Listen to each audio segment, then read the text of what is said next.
Hello, everybody, and thank you for tuning into the Liberty Report.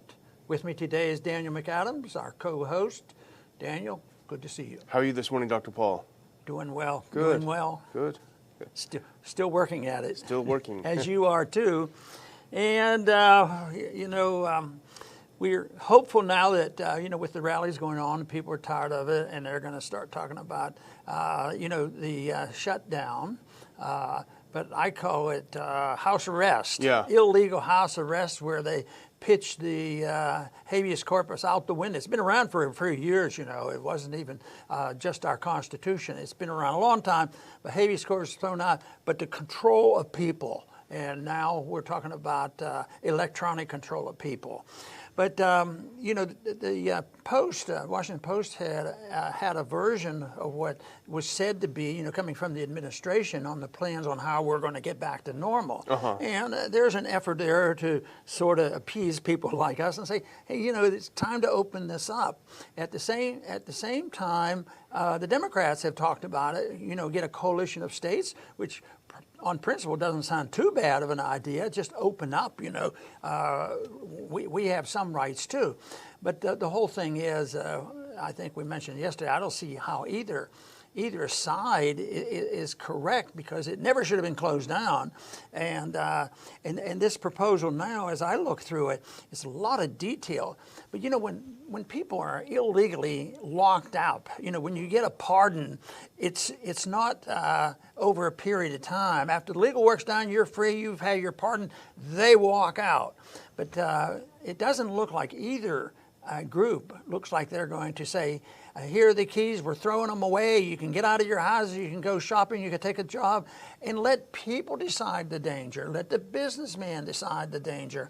But right now, it looks like there's always in any plan, well, it can't be too fast, it takes some time, maybe in June, maybe July, maybe in 2 years from now, but it will never be the same. It's never going to be the same again. You can't expect to go back to having so much freedom, is what they're telling us. So it's a real shame that they don't have a desire. I don't even think they have an understanding. They certainly, if their goal was to have more peace and prosperity, they would be arguing for a lot less government and getting us out of this mess a lot quicker. Of course, we can say this with confidence because we don't have to worry about saying, if you do what we say, well, a few more people are going to die. No, I think the virus is still dangerous. I think that whole thing is rigged.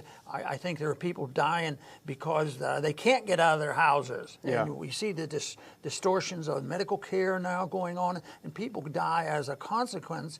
But what we really have institutionalized is this ability to really gimmick the statistics. This whole thing yesterday, there 3,700 people in New York were saying, we didn't mark them down that they died from coronavirus, but we should have, because they could have had it.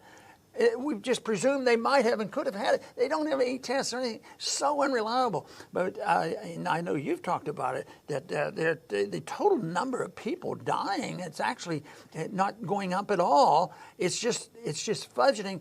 But boy, have they achieved hysteria. And that's what we're dealing with now, is how can we convince people that they don't have to be nearly as frightened without being careless. I mean, when before any of this came up, people knew about influenza. If you knew somebody had influenza, and usually that person stayed away, even from their own families, and they didn't go out. And even today, a new statistic shows that currently there's almost twice as many people dying from influenza as the ones that they fudged, and it's bloated on the coronavirus. So people need this information. They need a little more confidence, and they need to realize that hysterical reaction is not necessary. And that's why I think we were more excited yesterday that we sensed, well, there are some people out there, and they're saying enough is enough. Maybe this weekend or whenever, we'll see more people coming out of the woodworks and say, they're right, we want our freedom back. Yeah, indeed. There's a saying that's going around, it goes something like, quarantine is when you lock up sick people, tyranny is when you lock up healthy people. Yeah, there you and that's go. what it is. But The danger, and this is why we titled the show this way, the danger in some ways is that the reopening might be even worse than the shutdown. And that has to do with this drafted plan that you talked about that's apparently the Washington Post released.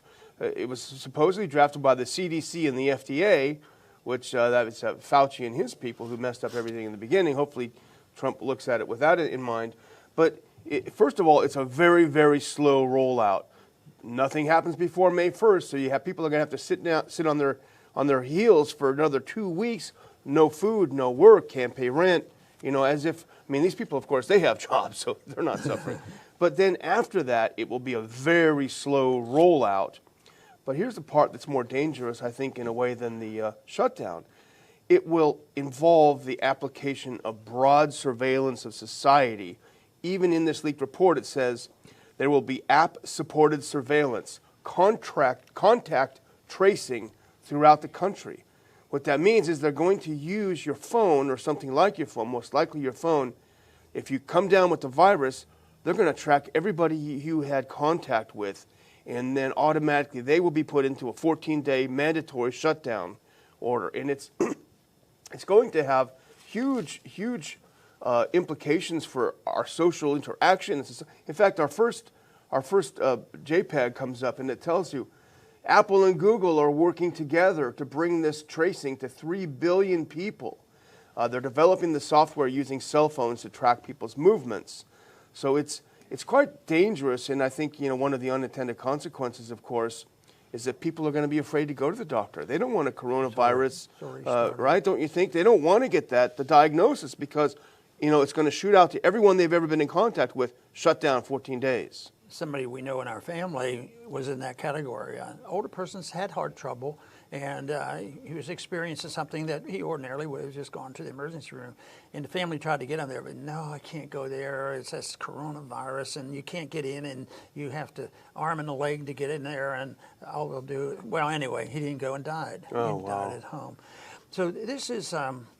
This whole thing of surveillance, it always brings to mind, and the article I did on refreshing people's memory on the Patriot Act. And the Patriot Act, of course, was designed to stop terrorism, and because the terrorists were the enemy, it turned out that our people were the enemy, American citizens. And so it's punished the American people more than anything else, and it's been incentivizing more people to become terrorists. So that wasn't a solution. But the one individual that recognized that very clearly, a friend of liberty, was Edward Snowden. And what was his reward for telling us the truth? Yeah. He was literally made a man without a country. He's not even allowed to come to his own country. And he's the enemy of the state because he was pointing out, yeah, that's true. He was the enemy to a vicious state that we don't like. But there was one part of this leaked proposal that caught my attention, because so much of what we can say and do coming from a libertarian viewpoint, we can talk about economics and the way the monetary system works. It does hurt the middle class and the poor people and helps the super rich. But here, this proposal, it's almost like maybe it couldn't be the administration. This might be a false flag to make them look bad, because here the council. He's having a council. That's not a bad idea. Get advisors. They have Apple, Bank of America, Google, Goldman Sachs, Honeywell, J.P. Morgan, Lockheed Martin, McDonald. Their executives are going to be the advisor. Now, wouldn't it have been neat for a president to say, look, we are not going to make the same mistake those clowns did 20 years ago with the Patriot Act. We're going to get this Ed Snowden and just clear the record. He didn't commit any crime. He just told us what was going on there. Can you imagine what would the advantage of having? He's a brilliant guy, and he knows and understands what freedom is all about. But no, we put him away. We make sure he has no influence. But of course, history will show that he was very influential and very beneficial. I just wish we could benefit fully with his expertise instead of what's going on here. The interesting thing about all those companies you mentioned, I would bet that every one of them are going to get a bailout, because they're very large and they're very well connected. So what is their incentive of saying, hey, let's open this thing up quickly? When they're not going to lose. It's a little restaurant down the street that can't do business, that's going out of business. Right. So the big ones with the bailouts, they're not too worried about opening up. They're going to get their money. And you mentioned Snowden. There was a recent interview where he warned us the surveillance that they're building around the coronavirus is not going to go away when the virus is gone. And here's a great quote from him warning us, and we do well to listen. He said, "Do you truly believe that when the first wave, the second wave, the 16th wave of the coronavirus is a long forgotten memory, that these capabilities will not be kept, that these data sets will not be kept? No matter how it is being used, what is being built is the architecture of oppression." And that's exactly what happened after the Patriot Act. It didn't go away, but they had to have the enemy, and the enemy was terrorism. And of course, that was blown out of proportion and exaggerated, and we helped create, and sometimes we literally helped create what the terrorists were proposing. But the situation going on now, they've already been stringing it out. They've created it to look like a much bigger monster than it really was. But they're going to need it, and they want to keep this, but they've already prepared us for the next virus. We're going to do this to make the world safe from all infections, and that's why you have to have more vaccines. But they're planning on that, but it won't be quite as concrete as terrorism. Terrorism is a really good word, yeah. But it will be the terrorism of disease. Yeah. You know, we can't see them, but we need somebody to make a vaccine. And somebody did a poll, and they said that if there was a vaccine available, even if they had a little bit of a hint that some vaccines are dangerous, the people would line up and want their vaccine. That to me is sad. Yeah. And when you think of the tragic circumstances of how vaccines have been used, people die a lot of times with these vaccines. And the whole thing is that to do this, the enemy has to be natural remedies. You know, you can't go outdoors and enjoy the sunlight, yeah. and take a nutritional approach to this. That's the enemy now. So we need the Bill Gateses of the world to globalize this, and then, like you said, we have to have this tracking system. It's going to be a global tracking system.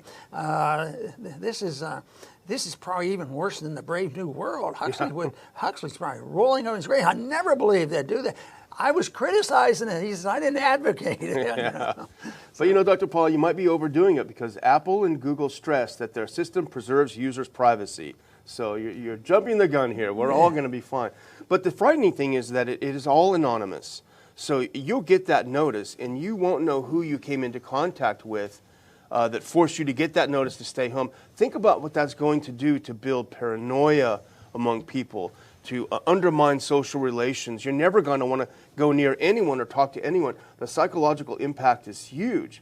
But here's something interesting. This is from the Bloomberg article that talks about this new system that they may well implement to open the country up.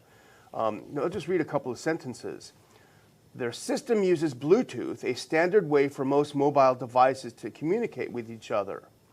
Apple and Google shared a theoretical example to explain how it works.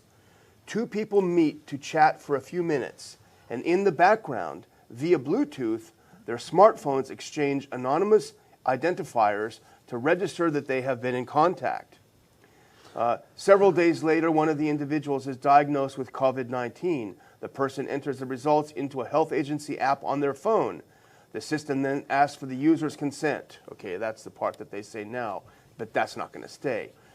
If granted, the person's smartphone sends a record to the other mobile devices that have been in close proximity during the previous days, and then they'll be told to quarantine. So if anyone thinks this is going to stay voluntary, we've got a bridge in Lake Jackson to sell you. Well, you know, this does bring up the subject of red flag laws that are being passed by many different branches of government to just have somebody turn you in because they know you had a gun or you did something, and that can be done anonymously too, and then you're guilty until proven innocent. And this is the same thing. People just turn in, and we've talked about this a little bit. It's utterly amazing how quickly people can go with good neighborliness into turning in their neighbor because it's their civic duty. And I've used as an example what happened in the Nazi, demonstration, because people always would, and the best thing you could do for your country was to be able to turn in a family member. Yeah. There are horrible stories about that.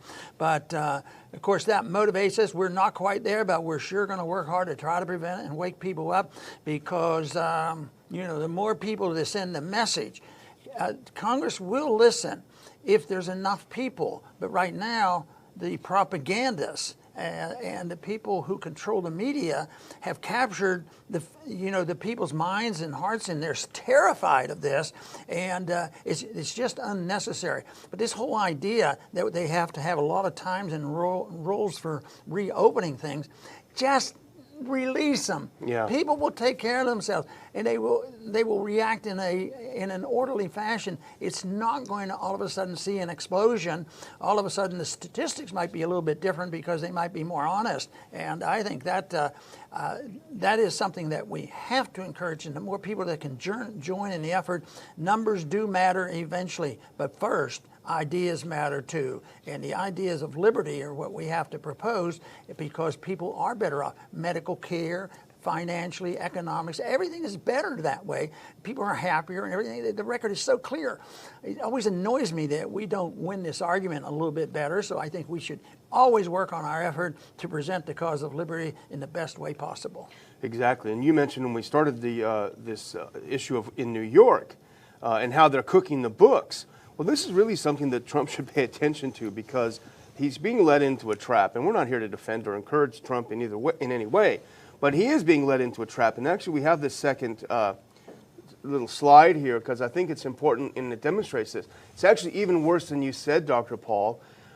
This is from the New York Times on Twitter. New York City's coronavirus death toll soared past 10,000 after officials added more than 3,700 people who had never tested positive for the virus, but were presumed to have died of it. So they can shoot the number up to the stratosphere by just saying, we never even tested these guys, but wow, look at that spike in New York. We can't shut it down. We can't shut it down. So this is the real danger that's happening, is they can continue to cook these books.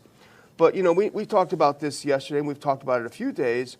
There are some encouraging signs, and we have to, as we wind a little closer to our finish, we have to do some encouragement so we don't get so depressed. And let's look, there are some rallies going on. In fact, as we speak in Michigan, in Lansing, there's a big rally that's, the idea is to block traffic and to raise attention. If we have that next slide, we can have a look at that. It's going on as we speak. Here's what's interesting, though. Someone shot some live video and put it on Facebook. In addition to the police, Homeland Security are there. And I thought that was supposed to be fighting against terrorism. But here, let's look at the next one really quick. This is from Michigan. Oh, no, this is yesterday. I think we skipped one. But this is the one from here we go. Furious crowd gathers at Michigan Capitol to protest stay-at-home order. And this is interesting. You can hardly see it. But on that pickup truck, there's a Trump sign. So these are Trump voters, too. Good. They want the country opened up. And then we can actually go to the next one. Here's from North Carolina yesterday. No, actually, we're not there. Can we go back, please? Yeah, go forward. Forward one. Yeah, here's North Carolina yesterday. There were some arrests in Raleigh for the protest. The cops said, you don't have any right to be here. It's an unnecessary protest, so you can't do it. So, the stay-at-home orders, what we are trying to change. We should change the wording. We should talk about house arrest. Yeah. Because it is. You say, oh, no, they're not arrested. They don't, there's no policeman that opens up the door.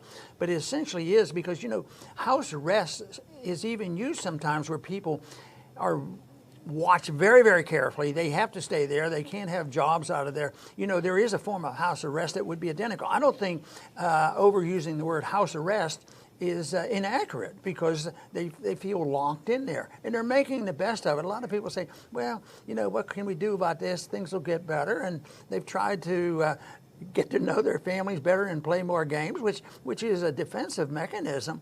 But this is house arrest. And they're denied the job, denied the right to go to their job. And then they become more frightened.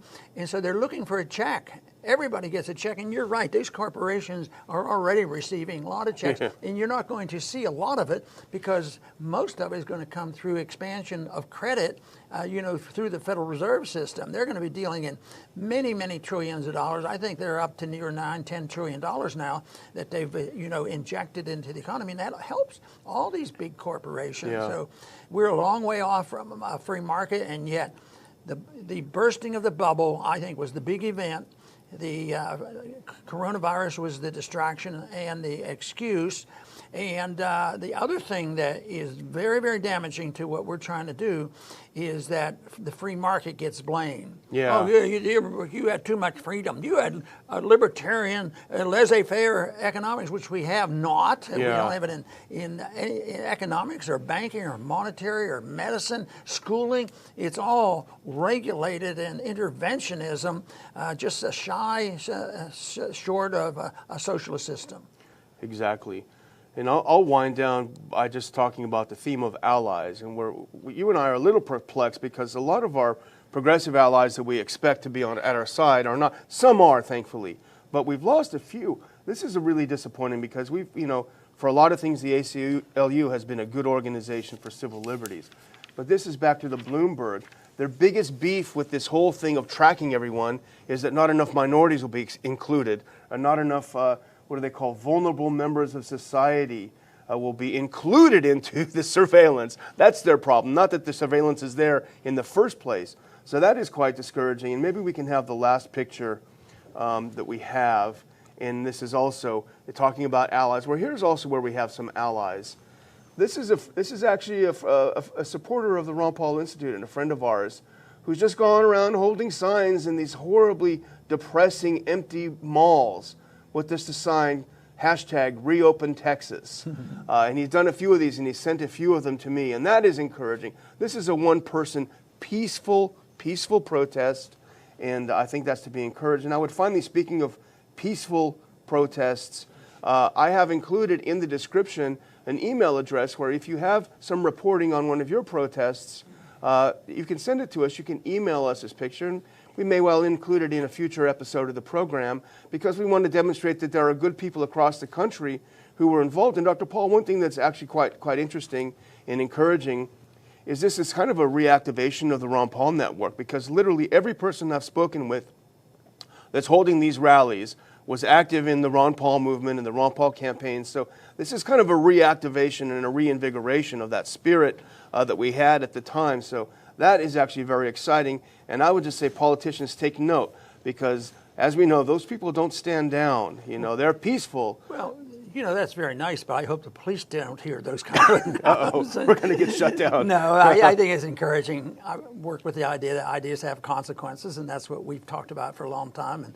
And you certainly have done a lot of work on this, especially on the civil liberties. ACLU, and you were there with me nearly 10 years in Washington, and we dealt with the ACLU, and it used to be, very good. They were on civil liberties especially, and on war issues they were, and then they would, of course, never be very good on economic liberty. I always wondered, why can't we get progressives who are good on civil liberties and war? Why can't they look at economic issues in the same way? We've never been able to achieve that, but that's what's necessary to believe in the whole picture and the whole unit of what liberty is all about. But the method for this of doing this is just talking to more people, and I think that eventually people are going to come around, and that's what we're witnessing now. We see the crack in the door, and sometimes that's all it takes. I mean, the opposition can do it. Just think how quickly they can get people geared up, for their events such as war and in the war against the virus in an extreme fashion. We still have the ability to spread a message, even under the restrictions that have been placed on us in many ways on using the internet in a casual fashion as everybody else gets to. But if you say anything to challenge the state, you can lose some of your abilities to circulate this. But it's still available to us, and you can't stop an idea whose time has come. And the time has come for us to seek our liberty, and the time has come for us to open up our society and close down this crazy stuff of locking people up into their houses and doing exactly the opposite. I think it's not only very expensive, but I think it does the opposite, because if you lose your liberty, you're going to lose your freedom, you're going to lose your ability to provide for your own health care, and you lose your sense of responsibility about that's your responsibility. Besides, the government just can't send you a check every single day. They've already run out of money, and the people are still trusting it. Send me another check next week, send me another check. But that's going to stop, because there's going to be a time when they're not going to run out of printing press or a computer. They're going to keep doing it. But the country, the world, and everybody's going to realize that trust in the money, the trust in the currency is going to be eliminated, and this nonsense will have to quit. We're on the side of getting rid of this huge, humongous government that bears down on us on every issues and use all kinds of issues to perpetuate it. So anyway, we're going to continue in this effort. We thank you very much for contributing and being involved in, at least like that gentleman we had on the street there, just standing there, not saying a word, not a whimper, and not hurting anybody. And yet, just remember how many episodes and stories you've already heard of an individual walking in the park by himself, and a policeman comes and arrests him and fines him, and sometimes hauled off. No, we're at a crossroads, and I know which road I want to take, and I know that you also do in our audience. So I want to thank everybody once again for joining and spread the message of liberty. We can endure.